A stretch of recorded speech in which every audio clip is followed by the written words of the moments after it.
Oh Jésus,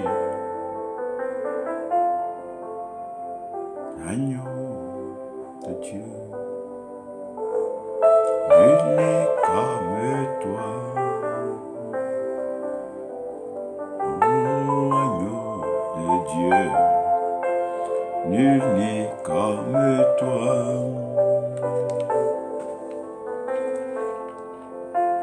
Oh agneau de Dieu, nul n'est comme toi. Oui, Seigneur de gloire, nul n'est comme toi. Oh Lord of us, there is no one like you. Ancient of days, glorious Jesus, oh Savior, loving Lord, oh Messiah, you are my God. Jesus, Jesus, you my Lord. Hallelujah, you are my God. Oh Jesus, you are my Lord.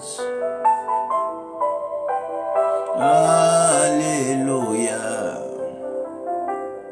you are my Lord. Oh Jesus, you are my Lord. Holy, oh, you are my Lord. I give you thanks, I give you praises, I give you glory, oh God, to you be the glory. Unto you, God, be thy glory, oh God, be thy glory,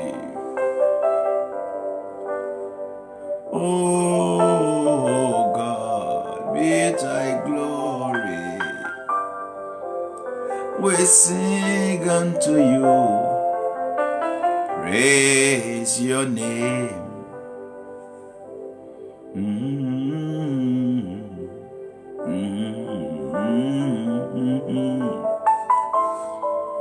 Oh Yahweh, oh Yahweh.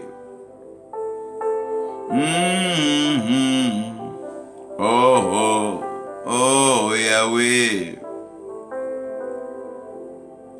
Oh Jesus, oh Yahweh, oh Jesus, oh Yahweh, glorify be your name, holy Lord, holy is your name. We thank you, Lord. We bless your holy name. We thank you and we celebrate you today again. Lord, thank you for this grace, this favor, and this tremendous blessing. Oh God, when we look at your promises, when we look at your words, all your declarations of blessing upon our lives, oh Lord, oh, we say thank you. We want to acknowledge your love, acknowledge your care, Acknowledge your provision, your protection upon our lives. Thank you for what you do graciously and what you do willing and freely. Thank you, Lord, for loving us that much and taking care of us. Oh, you are God. Oh, you are God. Oh, you are God. Oh, you are God.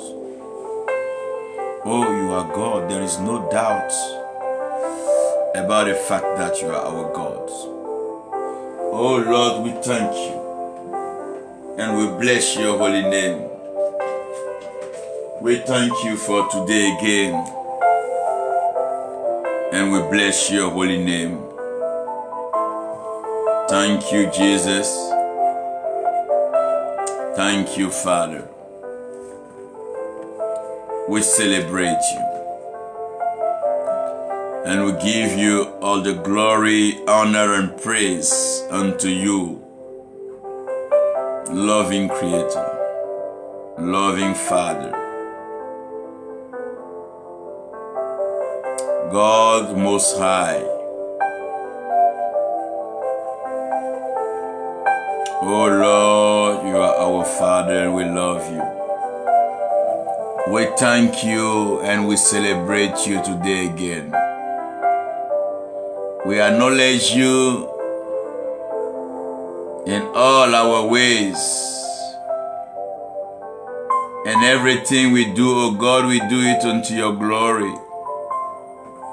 We want to thank you, Father. In Jesus' mighty name, amen. Oh, nous te célébrons encore, Seigneur, et nous bénissons ton saint nom.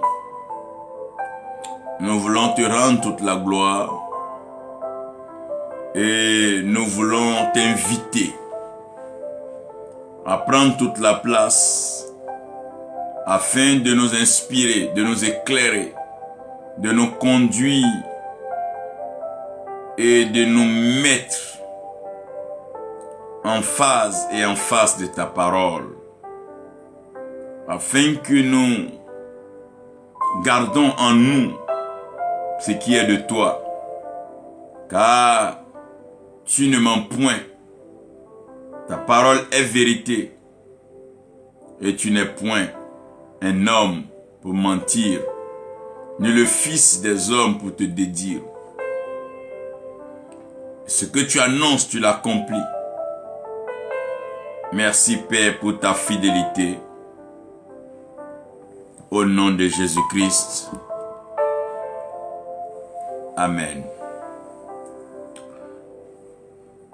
Ce matin, très tôt, déjà rester en chambre en train de méditer, en train donc de travailler sur un document, un test que mon père spirituel a donc bien voulu envoyer. Il était question des promesses de l'Éternel et des grandes promesses de l'Éternel. Par la grâce de Dieu, je crois que je vous ai parlé du mystère de la promesse. Et nous avons également parlé du mystère de la bénédiction.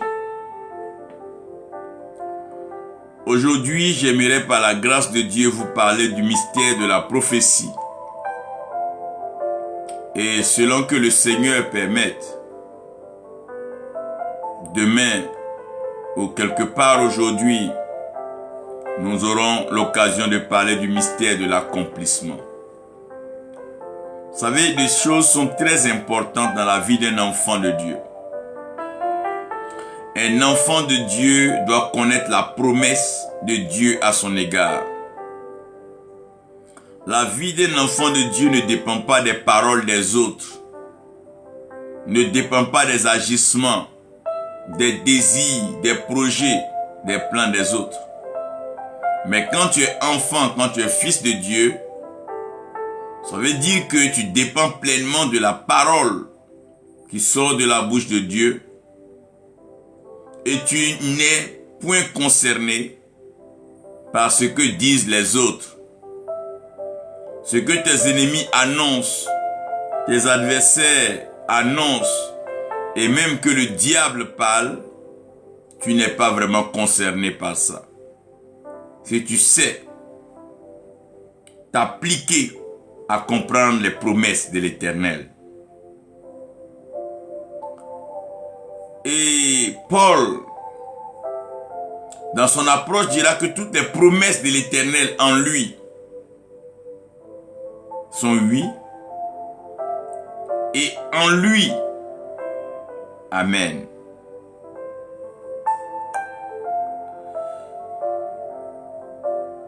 L'amour révèle la pensée, sinon les pensées cachées du cœur. Quand on aime, on se dévoile.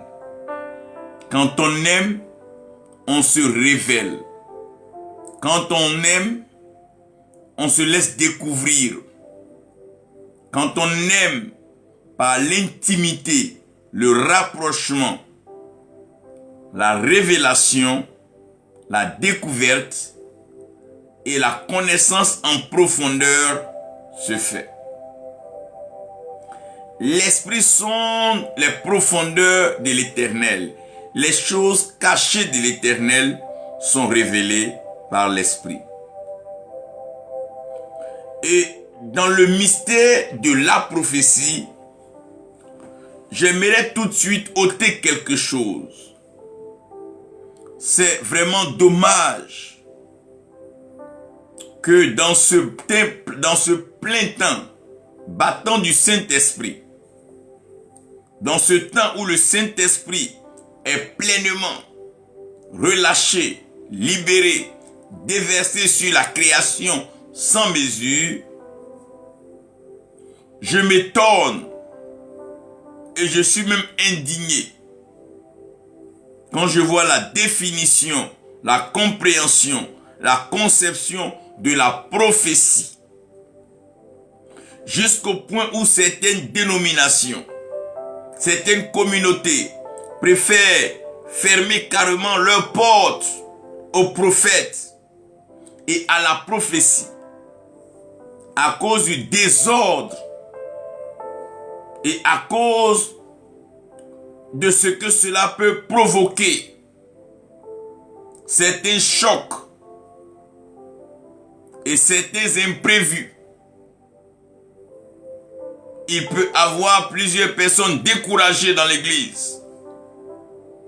Jusqu'au point où on se retrouve en train de se poser la question.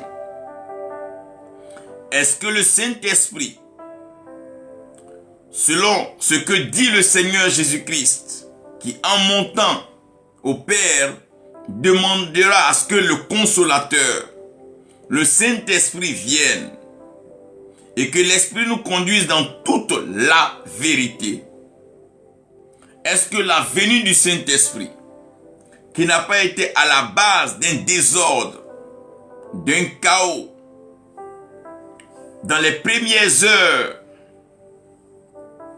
où même les disciples venaient fraîchement de découvrir le Saint-Esprit, bien que parlant des langues nouvelles, se laissant conduire par l'Esprit, ils ont gardé un certain ordre, une certaine harmonie, une certaine dynamique.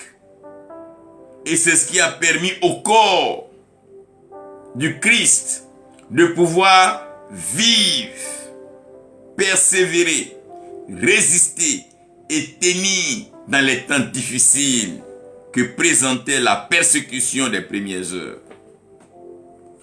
Je me retrouve aujourd'hui, après plus de 2000 ans, en train de me poser des questions. Est-ce que c'est le même Saint-Esprit? Est-ce que c'est la même conception, la compréhension et la définition de la prophétie que nous avons? Parce que ça est là, pour un rien, tels les prophètes. Pour rien, tels les prophètes des nations. Pour un peu, tels les prophètes ceci et cela. D'abord, les notions de prophète majeur et prophète mineur. Quand vous lisez la Bible ne mentionnera pas que tel est mineur, tel est major, tel est senior, tel est supra. Non. C'est des missions que Dieu a confiées à des personnes que lui, Dieu a appelées. Certains ont eu des missions brèves. D'autres ont eu des missions assez corsées, assez intenses. Seul celui qui a eu la mission permanente, c'est Jésus-Christ. J'aimerais qu'on sache que si nous restons fidèles aux Saintes Écritures et que nous nous laissions conduire par l'Esprit de Dieu, je ne pense pas qu'une église éclairée, une église illuminée, une église inspirée par le Saint-Esprit puisse avoir un problème avec la venue ou la visitation d'un prophète. Le mystère de la prophétie. Je resterai assez longtemps dans Genèse et par la grâce de Dieu, je ressortirai dans l'Apocalypse. Nous avons donc, je dirais, 3 portions, 3 séquences dans Genèse que j'aimerais donc présenter et soumettre à votre lecture, à votre bonne lecture, et une approche d'abord de compréhension du texte. Il est important pour nous, enfants de Dieu, de comprendre les Écritures, de lire les Écritures, et nous laissant conduire par l'Esprit, nous baignons à flot dans la révélation de la parole. Donc la révélation n'est pas contraire, n'est pas étrangère à la parole. La révélation éclaire, illumine, fait vivre la parole. C'est comme un vent frais qui souffle sur des braises pratiquement éteintes pour raviver la flamme. Genèse 1, verset 26 au verset 29, Dieu dévoile son plan, Dieu dévoile son intention et Dieu dévoile son projet. Donc, depuis que Dieu commence à créer le ciel et la terre, Dieu prévoit son habitation, son trône. Et en même temps, Dieu prévoit son marchepied, qui est donc son lieu de déplacement, de mouvement et d'activité. Après donc avoir rempli les eaux, les mers de poissons, l'air d'oiseaux et la terre des animaux et des reptiles, Dieu va finalement réaliser le projet qu'il avait. Et comme la fin d'une chose vaut mieux que son commencement, et que les derniers seront premiers, Dieu va finir donc cette phase de création par le projet de création de l'homme. Et comme Dieu va créer l'homme en dernière position de la création, cela donne déjà à l'homme la prééminence et la domination sur tout ce que Dieu a créé. Et Dieu crée l'homme de la poussière de la terre, mais Dieu fait l'homme à son image et selon sa ressemblance.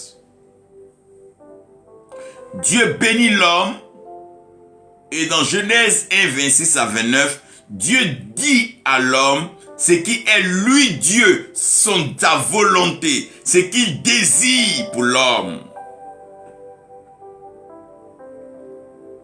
Après avoir parlé ainsi à l'homme, Dieu envoie l'homme dans le jardin que lui s'est placé, et ce jardin était bien sûr situé à l'orient d'Éden. Quand on parle d'orient, on parle d'orientation, de direction, on parle de révélation.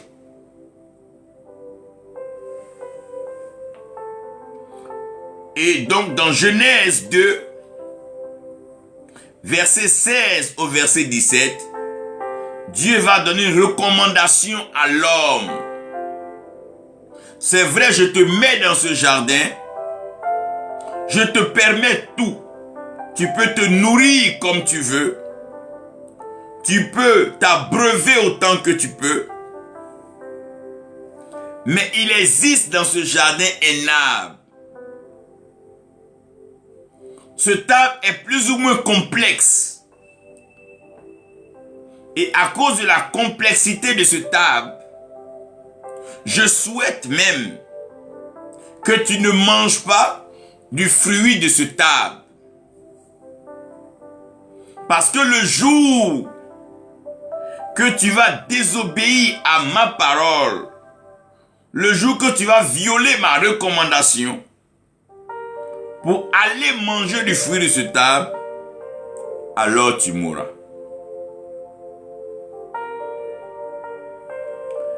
Genèse 3, Dieu arrive et Dieu constate que Adam et Ève ont désobéi. Donc une désobéissance dans une certaine complicité. Avec bien sûr, maître d'orchestre, le serpent ancien, Satan qui avait été précipité.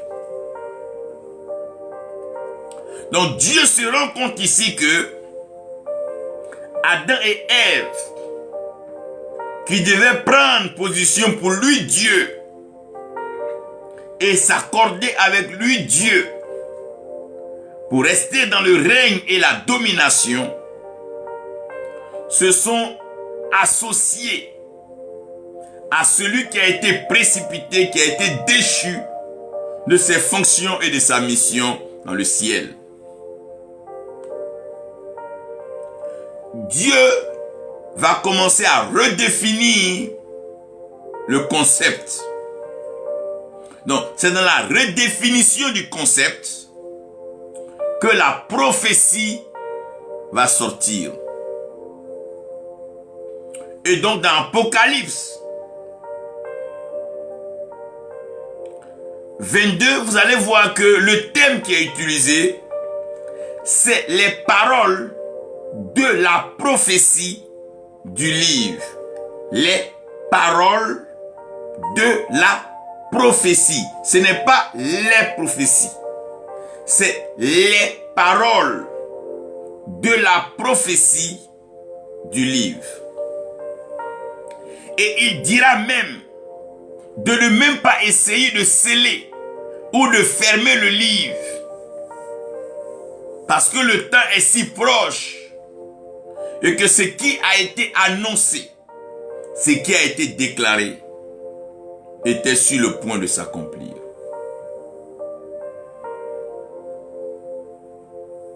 C'est ce que vous comprendrez dans Apocalypse 22, les versets 7, 10, 18 et 19. Père, tu as l'autorité spirituelle suprême. Tu règnes dans le ciel et sur la terre, tu accomplis tes œuvres.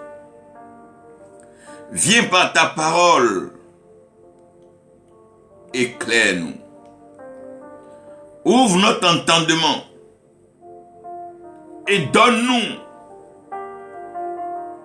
une intelligence renouvelée afin de comprendre ta parole.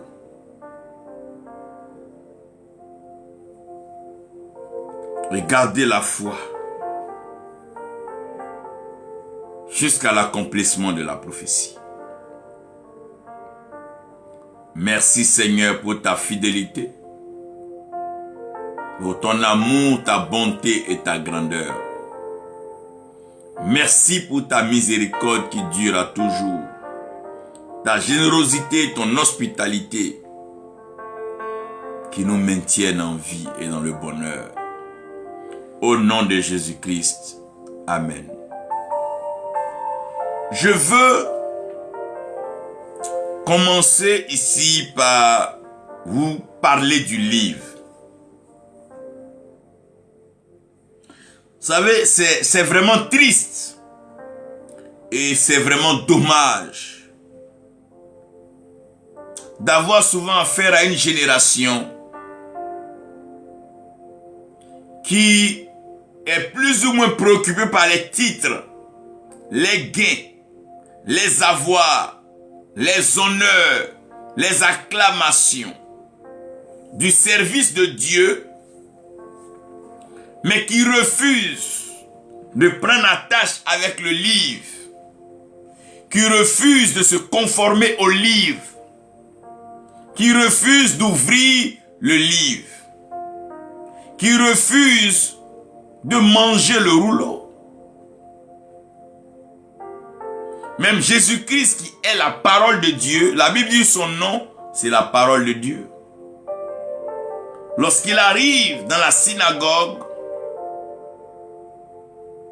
bien qu'il soit fils de Dieu, qu'il soit Dieu, mais on va lui donner le rouleau. Parce qu'il est facile pour un homme de parler. Il est facile pour un homme de dire ce qui lui passe par la tête. Chacun est libre de raconter ses rêves. Chacun est libre de dire j'ai vu ceci, j'ai entendu cela. Et ça va dans tous les sens sur les réseaux sociaux. Chacun parle. Chacun a dormi. J'ai vu tel, sera tant. Et nous pensons que cela est donc la prophétie du livre. J'aimerais que nous ne confondions pas les paroles de la prophétie du livre et souvent nos souhaits et nos bénédictions. Dieu ne nous empêche pas de bénir. Il ne nous empêche pas d'avoir des vœux. Il ne nous empêche pas de souhaiter. Comme chaque nouvel an, on a des vœux, on a des souhaits, on a des bénédictions qu'on peut donner à qui nous voulons. Mais ces bénédictions tiennent compte de notre alliance, de notre appel et la grâce que Dieu nous accorde. Mais cela ne peut pas remettre en cause, ni enlever un iota, et même ajouter un iota aux paroles de la prophétie du livre. Donc, cette parole de Dieu-là, on ne peut pas la déplacer, on ne peut pas la changer. Elle est et elle demeure la parole de Dieu.